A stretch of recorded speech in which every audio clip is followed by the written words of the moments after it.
Do you know the difference between drive and arousal? Do you want to find out what the difference is between the two things? And if so, how to apply it to your dog training? Well, join me, Kamal Fernandez, host of Lifting All Ships, to find out exactly the difference between drive and arousal.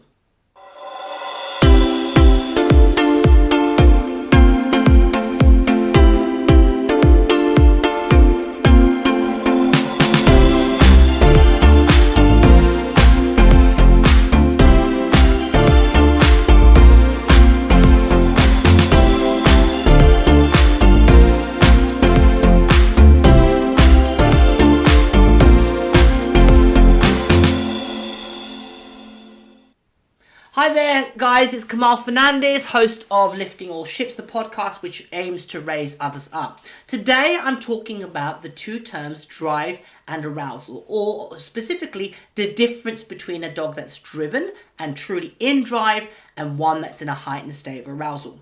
So those two terms have been bandied around in dog training circles for a considerable amount of time, and certainly arousal is a term that's been more common of late, and it's somewhat as, you know, the Voldemort of dog training. It's the bad word that we shouldn't say, and it's something that I really want to talk to and give you some more concise information about what is the difference between a dog being truly in drive and one that's over aroused.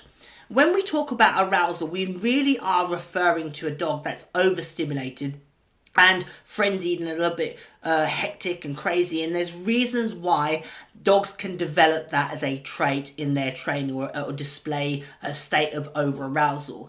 And what we're really looking for is a dog to be in the optimum state of arousal, which would be more articulately explained as drive or in drive, or that peak in the middle of the arousal curve where they're in that optimum state of performance, where they're so focused on the task and channeling all their energies into a given moment. But often there's a misunderstanding between the two things. So let's break it down and really elaborate on what drive is and what arousal is. For me, the best example of a dog that's truly in drive is if we were to look at a sheepdog at an elite level competition, or if on the infamous one man and his dog. If we look at what a dog is, it's a predator by nature. And what we've done is we've modified their natural instincts to want to hunt, capture, seek, retrieve, and to chase and capture and kill things, really, for our own gains. And we've divided those specific traits that were seen in the predatory sequence to create different types of breeds of dogs, and one of which is the Border Collie. And what we've done is we've manipulated their desire to chase and hunt prey into a useful tool for us to help us in our daily lives way back when. Now, we generally see Border Collies on either farms, competing in elite level sport, or certainly in competition in sheepdog trials. And if we look at a Border Collie in a sheepdog trial, we can really see, for me, what is the picture and definition of drive. So if we think of, you know, the truly great supreme champions heading out from the corner of the field onto the starting point, and if we look at the body language of that dog, it's almost like a panther stalking its prey, really still and poised, waiting for that given moment to hear their cue and be released to go up the field on an outrun, to then lift and gather and fetch the sheep back to the handler and then negotiate a course. For me, that is the epitome of what drive looks like. The dog's natural instinct, its desire to chase and capture prey, has been modified. So its prey drive has been modified to create an animal that is so capable of the task that we presented it. Now, if we to take a more human analogy, if we think of a squash court and we look at a ball bouncing around the court, trying to frantically chase after it, for me, that's probably the better equivalent of a dog's state of arousal, where the energy is flailing all over the place. It doesn't have a distinct task, and we are desperately trying to almost corral it into a given moment. And that would be how I envisage what arousal looks like. often there is a misunderstanding between the two things, and often this confusion, because actually when we're training our dogs, we want them in a level of arousal, we want them engaged, and that arousal is, if we were to look at the arousal curve, that would be the optimum state in the middle, where the dog is in a heightened state of arousal. It's definitely aroused, but it's not to the point of where it's overstimulated and the dog has shifted from being thoughtful and engaged and present in the moment to now being overstimulated, over aroused, and almost frenzied and crazy. Now that we can also look at the other end of the arousal curve, where the dog is in a lower state of arousal, when the dog is almost, disinterested, disengaged. Now the careful thing we need to be, the thing that we need to be careful about is that often a dog that is over aroused can actually display the similar traits as the dog that's under aroused, and it's learning to distinguish between the two things. So if we consider first off, what does an overstimulated or over aroused dog look like? We would think instantly of the words of frenzied, manic, wild, hysterical. We might see some vocalization. But actually when we strip it back, there is several factors that can create that over-aroused state. The most common one is the manner in which the dog has been trained, or training discrepancy or flaw in the communication. So if we were to look at sports dogs specifically to start the conversation, it's very, very common in a lot of dog training cultures to use frustration as a means to create the dog being excited, so to create the illusion of drive. Okay, so I'm going to try and simplify this so it doesn't get too complicated. So one of the most common techniques that used to build dogs' excitement for a reward is to actually create a little bit opposition reflex. Hold the dog away from the reward, present the reward out of the dog's reach, and the dog gets a little bit frustrated. It shows a level of enthusiasm, and as a result, we allow it to capture or gain the toy or the reinforcement. Now, this is commonly done with food, with toys, I should say, but it can be done with food as well. What then happens is the dog then starts to get more stimulated by the prospect of wanting the reinforcement and the pursuit of the reinforcement or the toy, etc. And then we can use that to train them. Now, when a dog is trained in that manner, what we can often get is the dog's emotional state, or the emotional relationship with the reinforcement, is one that can be based on frustration. Now, that isn't to say that we should stop doing that approach to training dogs, but we need to be mindful of overcooking it, and that is something that can often happen, which will evolve or create over-arousal.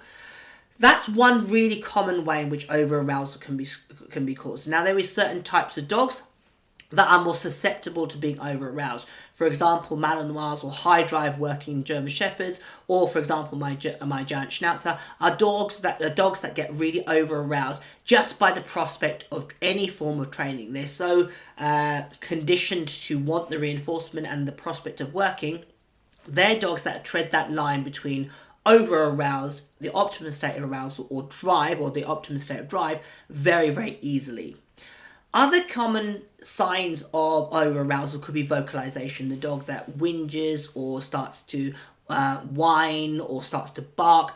Those are often signs of a dog being over-aroused, okay? So we want to be clear that it's not necessarily arousal that's the issue, it's the level of arousal the dog is showing. Is the dog over-aroused by the task at hand? So first off, it's the relationship to the reinforcement. Have we used frustration to create desire for the dog? And again, always be mindful of overdoing these things. Is it done too much? Have I built too much frustration? Have I also elicited within the dog's desire to react to fast-moving things? And when the dog can't access the fast-moving thing, does it then revert to being over-aroused, okay? Another common area where over-arousal can be caused is when there's a breakdown in the communication process. So when the dog is essentially confused or frustrated because it doesn't understand clearly what is wanted of them, that can often result in the dog being over-aroused or appear to be over-aroused or frustrated, or the frustration can lead to over-arousal because they're confused and they're not black and white on what we want of them. This can often happen with dogs that are learning, because often when they're learning, they don't understand what you want because it's uncharted waters, and those dogs can be very susceptible to over-arousal very, very quickly. So things like using food rather than toys can help reduce the dog's arousal state when they're learning. Breaking things down into tiny pieces can help reduce the dog's frustration, which can lead to over arousal. And making sure that you're being really, really systematic and logical in your training can often help the dog be clearer and reduce the dog's over arousal. Now, as I mentioned earlier, there are certain breeds of dogs or types of dogs that are susceptible or likely to get over aroused. It's almost like it's within their DNA. Now, that means that you as a trainer and as a teacher have to hold yourself accountable to a higher standard of being clear with your timing, your criteria, your rate of reinforcement, and your mechanics in order for it to be clear to the dog. Often over-aroused dogs are actually crying out for information or seeking information or clarity from their owners, which can help reduce the dog's state of arousal, or the dog being over-aroused, I should say. So remember, it's not necessarily arousal itself that's the problem. It's the level of arousal. We don't want our dog constantly at level 10. We certainly don't want it at level 1 or 2 or 3. We want it in that zone in the middle where it's a 6, 7 or 8, something along those lines, where it's engaged, it's poised, it's focused, it's committed, it wants to do the task at hand, but it's not to the point of where it's gone over threshold and where the dog can't listen, can't think because it's so stimulated by the task at hand. Now, if we think of the picture that I explained earlier about the border collie going to the start line, we would qualify that, or that would be referred to as a dog in a heightened state of drive or in drive. That would mean that the dog is in the optimum state of arousal, so it's in that nice section in the middle where the dog is aroused enough that it can, it's aroused enough that it can do the task at speed and proficiently and block out all the external distractions. So it's so task focused, but not so stimulated where it can't listen to cues or direction or be receptive to information being given to them by the owner or the handler. So there is that sweet spot in the middle that we're looking for, which would probably be qualified by most people with the dog being in the optimum state of drive. Now, further to drive, we can also break it down even more so, and we can look at the dog being in a state where it is got a healthy relationship with the reinforcement. It knows how to solve the equation or solve the problem to get the reinforcement, i.e. if I put my bum on the floor when my owner asked me to sit, I know that will equate to reinforcement being delivered. The dog understands that, it's very clear about the criteria, and it knows what key it takes to unlock the padlock to receive the reinforcement. That in itself is a dog that's in a clear state of mind to be able to make that decision, and its cognitive processing is working exactly how we want in order to receive the reinforcement that is presented to them. Now, often we can see dogs that are over-aroused, and they can be caused not necessarily by its relationship with the reinforcement, but the environment or the triggers within the reinforcement. So if we talk about, or if we are to look at dogs that are reactive, often the classic definition or assumption is the dog is over-aroused by the trigger. Now that trigger could be the presence of another dog, the trigger could be a person, the trigger could be movement, and so forth. And it could be that the dog has had a negative experience with that trigger. It could have been the association of the emotion that the trigger creates within the dog, which causes the dog to be over-aroused. Now, the common assumption is that over-arousal is fast-moving, hectic, wild, manic, frenzied, etc. But actually, we can see a dog being over-aroused, but actually the dog not being able to take food, or the dog not being receptive to toys, and the dog is so over threshold, where it's so stimulated by the trigger or the environment or the stimulus that it can't possibly respond to food, toys, cues, and so forth. And we're seeing the same results in that the dog isn't responsive to us, but actually this is caused by more of a state of fear or apprehension or anxiety. So that would be a dog that's over-aroused as well. So we want to be clear when we talk about arousal that we're being really black and white. Often the core essence of what we're trying to resolve is lost in the jargon, the definition. And depending on, where you train, how you train, drive can be used in various ways. The term drive, it might be, is the dog physically driving? Is the dog driving emotionally? Is the dog driving in terms of its state of arousal? There's so many ways in which we use one term, it can get really confusing. So if we, in this conversation or this explanation, we are referring to arousal as the dog's state of functioning and the dog's state of excitement or interest or stimulation or reaction to the reinforcement or the trigger. And when we're talking about drive, we're talking about the dog being in the optimal state of learning or acknowledgement of the reinforcement, where it can still function and listen and respond. So if we think of it that way, as opposed to the many ways in which both those terms are used, and sometimes it can get a bit confusing. To simplify even further, if we look at a dog and we can see that that dog is not receptive to the reinforcement because it's so overwhelmed by the trigger or the reinforcement or the prospect of working, we need to be thinking about, is this dog in a healthy state for that dog to be functioning in a thoughtful manner? But that thoughtfulness doesn't have to mean the dog has to sit there and stoically digest what's happening or respond in a slow manner. We're looking for the dog to be receptive to what we're asking of them. Now, the way in which that can be prevented is first and foremost be clear in what you want of the dog. Making sure that you're black and white in what you ask of them. Make sure that you're consistent with your cues. Make sure you're consistent with your body language. Make sure that you are breaking your training down into pieces as opposed to massive chunks. Making sure that you are consistent with how you reinforce and taking responsibility for your role in the training process. Often you will find over-arousal will be as a result of frustration because the dog isn't clear about what you want of them.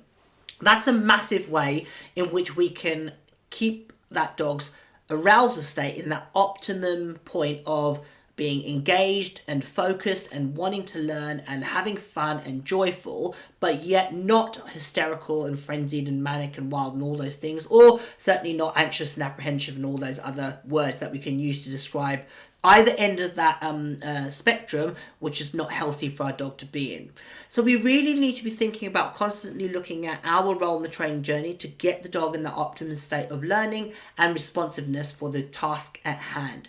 Now, often, as I mentioned earlier, some types of dogs have almost been bred to have a low threshold of frustration. That means they get frustrated really easily, which if we were to analyse the reasoning why they've been successful or bred from, or that trait has been bred from, it's because in a lot of sports we see a distinct culture where frustration is used in order to create drive. So the dogs that have a low threshold of frustration are going to respond most effectively to those approaches, which means that approach is going to be more successful, which is going to reinforce the mindset and so forth, so forth.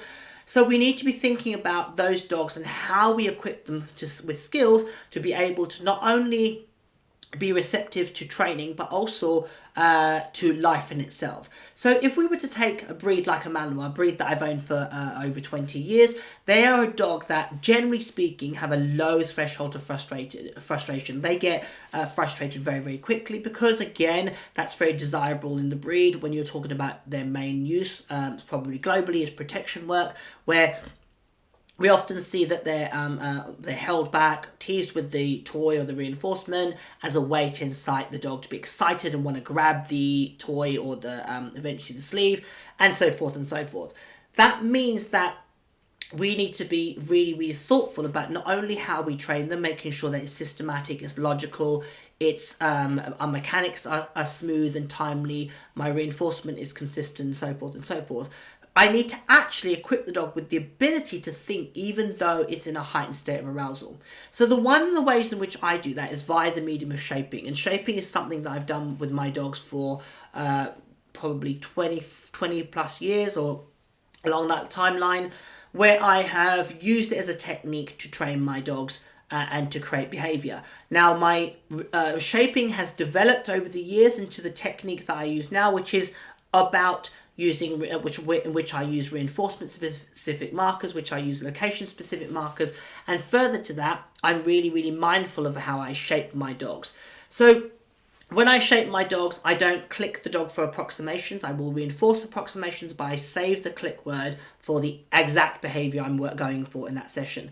That makes it clearer for the dog long term. So the dog then in a session isn't hearing the marker word for all the approximations of behavior. They're only hearing the distinct marker and a jackpot or a specific reinforcement for the end behavior that I'm aiming for in that session. But the dog may be reinforced for variations of that behavior as they develop the skill to be able to do the behavior. So in simplest terms, if I'm shaping my dog to get in a box and my dog looks at the box, I will say good dog and feed the dog. If it steps in the box, I will do the same. If it gets complete in the box, I will use my clicker word and I will reward the dog multiple times in position. So I'm explaining to the dog that in that session, the thing that I'm aiming for is to go complete in the box.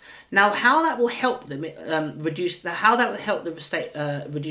over arousal is that the dog will learn very quickly to aim for whatever gets clicked in that given moment. Bob Bailey describes the clicker as a precision tool, and we need to be precise in how we use that. Often, people will click the dog for several behaviors. When we subsequently go and shape, the dog now has a possibility of earning reinforcement for offering one of 5 things. When the dog offers those 5 things and doesn't get reinforcement, it can often lead to over-arousal, okay? Secondly to that, with further to shaping, what I also do is build up the dog's ability to think even when they are slightly frustrated. And I do that by increasing the complexity of the behavior. Again, if we go back to my cardboard box, what I would do is reduce the size of the box and make it slightly challenging for the dog to get in the box, which will itself create a level of frustration. If I've done my preliminary work correctly, the dog should be able to work out what has been consistently reinforced. And the dog should be able to problem solve. Now, with a high drive dog, what they're going to do is get over aroused and frustrated and bark and yell. And I allow them, in moderation, to figure out what it is that I want. Again, if I've done my proprietary work correctly, the dog should be able to figure out how to get the reinforcement in that session. And realize that a much healthier way to earn the reinforcement is to stop and use its brain, figure out the problem, as opposed to getting exasperated and frustrated. Now, that also means that as a trainer, I need to be really clear about what I want of them in the foundation stages. And I need to really train that clearly before I move it on. And I'm breaking things down into tiny pieces. So those are a couple of ways in which I can equip my dogs with skills to avoid them getting frustrated or exasperated by the training process. Further to that, I need to ensure that I am being consistent with the use of my reinforcers depending on the dog's mindset. So when they're learning, I want to reduce the dog's state of arousal so it's more in a thinking state, it's more aware of what I'm doing. So I may prefer with most dogs to use food. Obviously, there's an exception if you've got a really food-driven dog. I would also teach the dog to a different marker word for food versus toys, which can also help with over-arousal issues, and also breaking things down, as I said earlier, into small achievable chunks. Again, when you're training, you should really be able to summarize what you're aiming for in one sentence. If you're unable to do that, the chances are that you're aiming for too much. So when we're talking about dogs that are over-aroused, there is probably a flaw that can be seen in the training, which could contribute to the dog's over-arousal. There could be a genetic influence to the dog's arousal, depending on the type of breed that they have. And there also could be the dog attempting to communicate with us, whether it's frustration or exasperation, anxiety, and we need to be receptive to avoid the dog getting over-aroused. The ideal being is that the dog then is able to engage and operate in a place of a thoughtful mode, but yet focused and animated, but yet joyful and enthusiastic, but yet not to the point of where the dog is overstimulated by the prospect of the task at hand. So again, if we were to look at different sports, dogs that do agility and the environment agility, it's very common to see them in a heightened state of arousal where they are over-aroused, even just by the prospect of doing agility. And that can again be caused by all the contributing factors I've mentioned earlier: genetics, training, lack of clarity, and so forth. But also the environment can also contribute to the dog's arousal state being overstimulated. So we need to be thinking about classical conditioning and what emotion we are building in to the dog's exposure to that environment. For me, that starts with what I do in that environment. Am I allowing the dog to gain reinforcement or get really over aroused by watching? Am I thinking about training 2 dogs in one? So the dog that I want to do sports with and the dog that I want to live with. Am I working on those 2 things parallel? So often, what will happen with sports dogs is we will primarily focus on the sports skills, but we're not working on the dog's life skills, the ability to hang out and with us, the ability to settle, the ability to go from one point to another without being hysterical and over-aroused and overstimulated. to focus on us in a busy environment, to relax in a busy environment.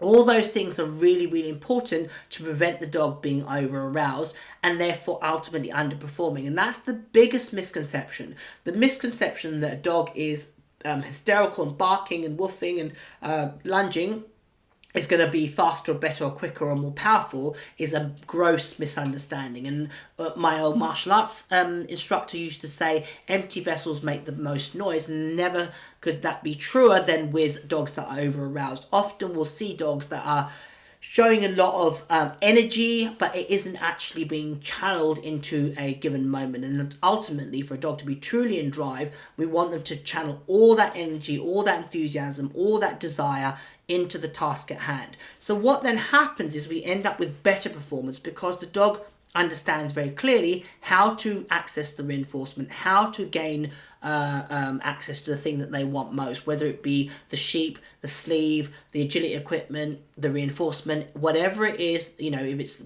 the birds in field trials, it doesn't matter. The same principle applies. Now, often what people will do is try to create that lower state of arousal by trying to create the dog being calm and still. And that, with a lot of dogs, can actually contribute to them being frustrated and being over aroused.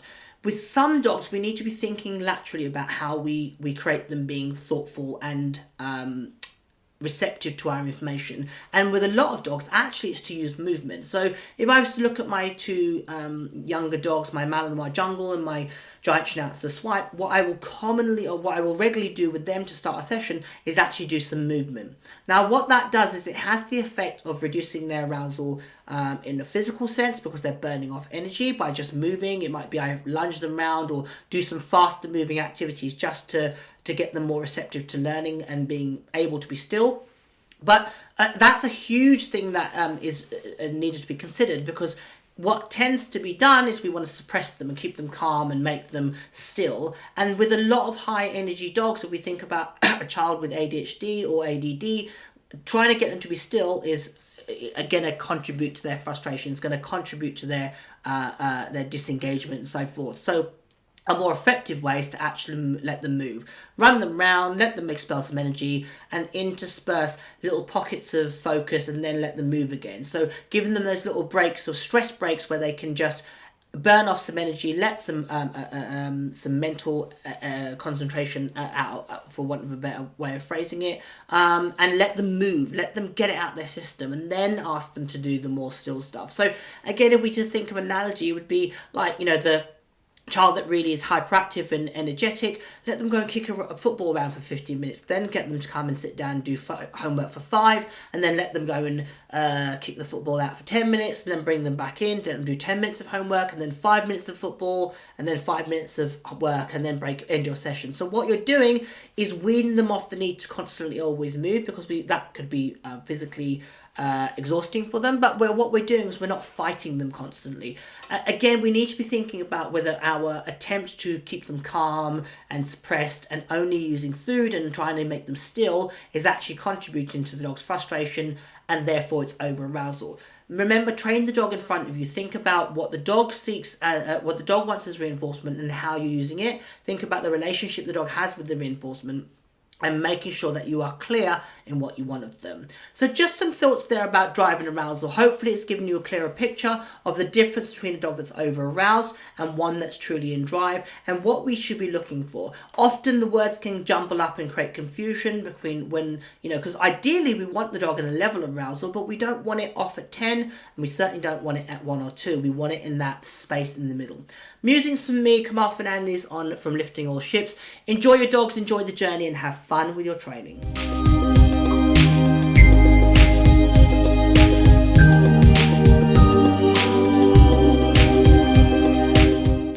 Hopefully this podcast has been interesting. If so, click like and subscribe to let the algorithms know that you like what you hear. And remember, enjoy your dogs, have fun, and enjoy your training.